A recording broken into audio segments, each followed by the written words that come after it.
Hello दोस्तों, welcome to app stocks. दोस्तों, Ambuja cement का क्वार्टर वन का रिजल्ट्स आ गया है।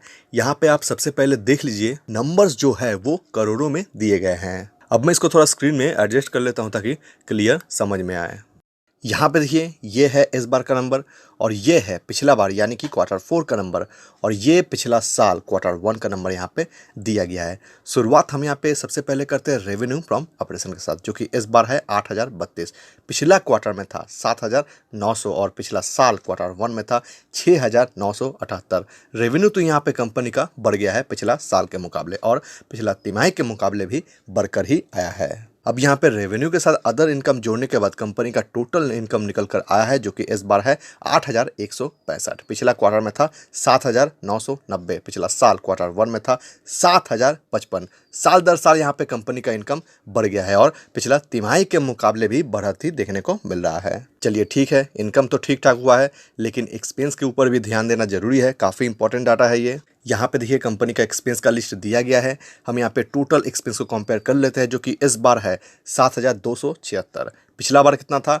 6,813 और पिछला साल क्वार्टर वन में था 5,467। पिछला साल के मुकाबले इस साल तो एक्सपेंस अच्छा खासा बढ़ गया है और पिछला तिमाही के मुकाबले भी यहाँ पे बढ़ती देखने को मिल रहा है। एक्सपेंस तो यहाँ पे बढ़ गया है, देखते हैं इसका असर यहाँ पे क्या देखने को मिलता है कंपनी के प्रॉफिट में। यहाँ पे देखिए, कंपनी का प्रॉफिट दिया गया है, लेकिन ये जो है ये प्रॉफिट बिफोर टैक्स है, यानी कि अभी भी इसमें से टैक्स का एडजस्टमेंट होना बाकी है। टैक्स एडजस्ट होने के बाद कंपनी के हाथ में जो बचेगा वो होगा कंपनी का नेट प्रॉफिट, जो कि यहाँ पे लिखा हुआ है, आप देख सकते हो। इस बार कितना है? 865। पिछला क्वार्टर में था 856 और पिछला साल क्वार्टर वन में था 1,161। पिछला साल के मुकाबले यहाँ पे कंपनी का प्रॉफिट काफ़ी घट गया है, लेकिन पिछला तिमाही के मुकाबले यहाँ पे आप देख सकते हो हल्का सा बढ़ा है क्या, आप इसको फ्लैट ही कह सकते हो। लेकिन एक चीज़ आप यहाँ पे गौर कीजिए, कंपनी का जो प्रॉफिट बिफोर टैक्स है वो यहाँ पे देखिए पिछला तिमाही के मुकाबले इस तिमाही में काफ़ी घट गया है। पिछला साल के मुकाबले तो काफ़ी घटा है ही, लेकिन पिछला तिमाही के मुकाबले यहाँ पे काफ़ी घट गया है। लेकिन नेट प्रॉफिट के केस में ऐसा नहीं दिखा है, नेट प्रॉफिट तो फ्लैट ही दिख रहा है। ऐसा क्यों हुआ है, इसको समझने के लिए आपको यहाँ पे टैक्स का सेगमेंट में नज़र देना पड़ेगा। यहाँ पे देखिए, इस बार कंपनी का जो टैक्स है वो काफ़ी कम लगा है, 30। पिछला बार कितना लगा था? 326। 1,183 का प्रॉफिट था, प्रॉफिट बिफोर टैक्स था, उसमें से टैक्स घटाया गया था कितना? 326। उसके बाद कंपनी का नेट प्रॉफिट निकल कर आया था 856 और इस बार यहाँ पे टैक्स काफ़ी कम लगा है। करेंट टैक्स जो है वो 136 लगा है, उसके बाद डिफर्ड टैक्स को करेंट टैक्स से एडजस्ट किया गया है, मतलब 136 को 106 के साथ एडजस्ट किया गया है, उसके बाद 30 निकल कर आया है।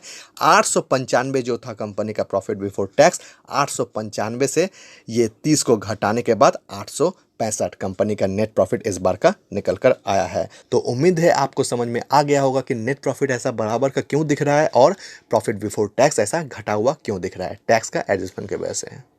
अब चलिए थोड़ा ईपीएस देख लेते हैं। यहाँ पे देखिए ईपीएस लिखा हुआ है, इस बार है 3.79। पिछला क्वार्टर में था 3.32। पिछला साल क्वार्टर वन में था 4.42। पिछला साल के मुकाबले यहाँ पे ईपीएस घट गया है और पिछला तिमाही के मुकाबले बढ़कर आया है। नेट प्रॉफिट जैसा निकलता है उसी हिसाब से ईपीएस भी अपना मोड़ लेता है, इसीलिए आप यहाँ पे देख सकते हो पिछला तिमाही के मुकाबले इस तिमाही में ईपीएस बढ़कर आया है। तो दोस्तों, ये था अंबुजा सीमेंट का इस बार का परफॉर्मेंस, क्वार्टर वन का रिजल्ट। आप कह सकते हो कि बिल्कुल ही फ्लैट परफॉर्मेंस था। आपको कैसा लगा ये रिजल्ट, आप चाहो तो कमेंट बॉक्स में बता सकते हो। और अगर वीडियो में दिए गए जानकारी आपको पसंद आया होगा तो इस वीडियो को एक लाइक जरूर कीजिएगा। और अगर चैनल पर नए हो तो इस चैनल को सब्सक्राइब करके रखिए, क्योंकि शेयर मार्केट से जुड़ा हुआ अपडेट हम इस चैनल पर लाते रहते हैं। तो हम मिलते हैं नेक्स्ट वीडियो में, तब तक के लिए गुड बाय।